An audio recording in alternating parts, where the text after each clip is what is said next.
मसलन कि अगर 4 रकात फ़र्ज़ हम पढ़ रहे हैं, पहली रकात में और दूसरी रकात में एक मसला ये भी याद रखें कि अगर हम अकेले नमाज पढ़ रहे हैं तब अगर 4 रकात अल्हम्दुलिल्लाहि रब्बिल आलमीन वला आक़िबतु लिल मुत्तक़ीन वस्सलातु वस्सलामु अला रसूलिही अम्मा बाद फ़ऊज़ु बिल्लाहि मिनश शैतानिर रजीम बिस्मिल्लाहिर रहमानिर रहीम। आप देख रहे हैं मेरा channel Qari Mohammad Umar Saeedi QUS Islamic. देखने वाले और सुनने वाले दोस्तों को अस्सलाम वालेकुम व रहमतुल्लाहि व बरकातुहू। आप अगर हमारे YouTube चैनल पर नए आए हैं तो हमारी वीडियो चैनल को सब्सक्राइब कर लें और घंटी के बटन को भी दबा लें ताकि हमारी हर आने वाली वीडियो आप तक पहले पहुंच सके। तो आज हम चलते हैं नमाज के फ़राइज़ की तरफ। कल हमने जो पिछली वीडियो हमने बनाई थी उसमें हमने नमाज के शराइत बयान किए थे। आज हम नमाज के उन फ़राइज़ की गुफ्तगू करना चाहते हैं जो नमाज के अंदर जिन चीज़ों का होना ज़रूरी है उनको फ़राइज़ कहते हैं। पिछली वीडियो में भी हमने बताया था कि जो नमाज से पहले जिन चीज़ों का होना ज़रूरी है उनको शराइत कहते हैं, जिन चीज़ों का नमाज के अंदर होना ज़रूरी है उनको फ़राइज़ कहते हैं।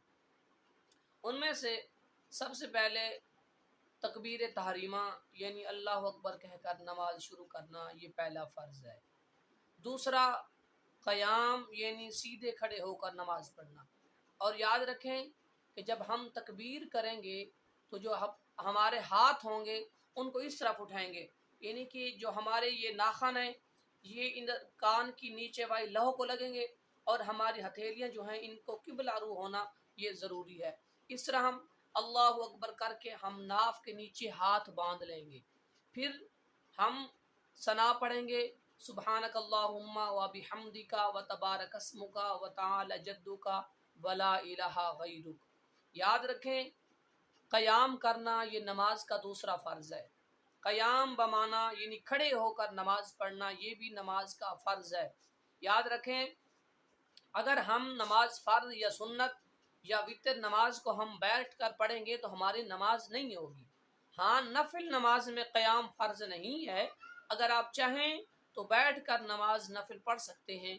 खड़े होकर नमाज पढ़ेंगे तो उस नमाज का दुगना यानी कि डबल सवाब मिलेगा। तो जो क़याम है ये फ़र्ज़ है। और याद रखें अक्सर होता है, देखते हैं हम कि जब नमाज पढ़ते हैं पहली रकत खड़े होकर पढ़ते हैं फिर बाद में बैठ जाते हैं, तो इस तरह नमाज नहीं होती। हाँ, अगर शरई उज़र है आपके पास, ये मजबूरी है आपकी ऐसी कि आप अगर बैठ जाएं तो फिर खड़े नहीं हो सकते, अगर खड़े हो जाएं तो फिर बैठ नहीं सकते। उस सूरत में आप अगर एक यानी कि बैठ कर नमाज पढ़ें तो आप नमाज पढ़ सकते हैं, यानी आपके पास शरई उज़र होना ज़रूरी है। अगर उज़र नहीं है आदतन, या कह लें कि यार आज मुझे बहुत थकावट है इसलिए मैं बैठकर नमाज पढ़ता हूँ, तो इस सूरत में नमाज बैठकर नहीं पढ़ सकते क्योंकि क़याम करना फ़र्ज़ है। दूसरा क़िराअत यानी नमाज में क़िराअत करना। सूरत फ़ातिहा यानी कि अलहम्द शरीफ के बाद जो सूरत पढ़ी जाती है उसको क़िराअत कहते हैं। याद रखें जो नमाज फ़र्ज़ होती है, मसलन कि अगर 4 रकात फ़र्ज़ हम पढ़ रहे हैं, पहली रकात में और दूसरी रकात में एक मसला ये भी याद रखें कि अगर हम अकेले नमाज पढ़ रहे हैं तब अगर 4 रकात फ़र्ज़ हो, मसलन ज़ुहर की नमाज हो, असर की नमाज हो, इशा की नमाज हो या मगरिब के 3 फ़र्ज़ हो, इनमें पहली 2 रकातों में हम अलहम्द शरीफ के साथ सूरत पढ़ेंगे। अगर 4 रकात है या 3 रकात वाली नमाज है, अकेले पढ़ रहे हैं, तो फिर अलहम्द शरीफ के बाद जो और 2 रकातें बाकी हैं उनमें अलहम्द के बाद हम सूरत नहीं पढ़ेंगे। पहली 2 रकातों में अलहम्द शरीफ के बाद सूरत पढ़नी होगी। ये फ़र्ज़ों की बात बता रहा हूँ। जो सुन्नत और नफिल हैं उनकी हर रकात में अलहम्द शरीफ के साथ सूरत पढ़ना फ़र्ज़ होगा। याद रखें सुन्नत में अलहम्द शरीफ के साथ हर रकात में सूरत पढ़ना फ़र्ज़ होगा। हाँ, नमाज फ़र्ज़ में 4 रकात फ़र्ज़ हों या 3 हों, मसलन मगरिब के 3 फ़र्ज़ हैं, तो उनमें पहली 2 रकातों में अलहम्द शरीफ के साथ सूरत मिलाना फ़र्ज़ है। जो और 2 रकातें होंगी या 1 रकात, उसमें सिर्फ अलहम्द यानी कि सूरत फ़ातिहा पढ़ेंगे। और एक मसला और भी याद रखें, आज इंशाअल्लाह हम गुफ्तगू सिर्फ قیام اور قرات پر کریں گے انشاءاللہ، پھر آگے چلتے چلتے انشاءاللہ اور فرائض اور نماز کے مسائل پر بھی گفتگو کریں گے۔ یاد رکھیں اگر ہم نماز امام کے ساتھ پڑھ رہے ہیں تو پھر کیا حکم ہوگا؟ پھر یہ حکم ہوگا کہ امام کے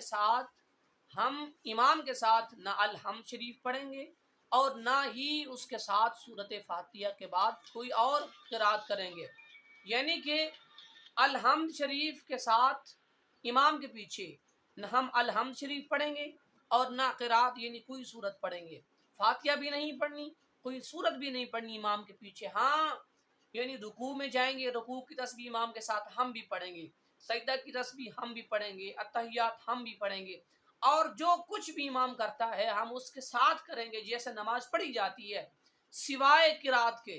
امام کے پیچھے ہم نے قرات نہیں کرنی کیونکہ امام کی قرات مقتدی کی قرات ہوتی ہے۔ یاد رکھیں آج کے دو فرائض، قیام یعنی سیدھے کھڑے ہو کر نماز پڑھنا، اگر بلا عذر مجبوری نہیں ہو تو پھر اگر ہم بیٹھ کر نماز پڑھیں گے، فرض، سنت، عیدین کی نماز ہو یا وتر، ان میں اگر بیٹھ کر نماز پڑھیں گے تو ہماری نماز نہیں ہوگی۔ ہاں نفل نماز آپ بیٹھ کر پڑھ سکتے ہیں، اگر وہ بھی کھڑے ہو کر نماز پڑھیں گے تو اس کا زیادہ ثواب ہوگا۔ آج دو یہ فرض ہوئے، انشاءاللہ آگے چلتے چلتے انشاءاللہ ساری نماز جنازہ پہ گفتگو کریں گے۔ اللہ تعالی ہم سب کو صحیح معنی نماز پڑھنے، نماز کو سمجھنے، شریعت پر عمل کرنے کی توفیق عطا فرمائے۔ السلام علیکم ورحمۃ اللہ وبرکاتہ۔